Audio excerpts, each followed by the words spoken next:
চলে এলাম সাতক্ষীরার লেক ভিউ পার্ক অ্যান্ড রেস্টুরেন্টে। এমন চোখ জোড়ানো মন ভোলানো দৃশ্য এর আগে খুব কমই দেখেছি। জায়গাটি অনেক সুন্দর, আমার খুব ভালো লেগেছে। একটু সামনে এগিয়ে দেখি দুইটা বক বানিয়ে রেখেছে।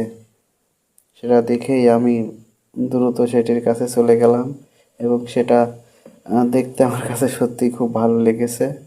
দেখতেই পাচ্ছেন আমার থেকে সেটি অনেক বড়। একটু আগেই দেখি আরো ভিতরে আরো অনেক সুন্দর দৃশ্য। মূল ফটকের সামনে যেয়ে দেখি যেখানে আরো মনোমুগ্ধকর দৃশ্য। সামনে দুইটা কাক বানিয়ে রেখেছে। সেটা দেখার জন্য আমি আবার ছুটে গেলাম কাকের কাছে।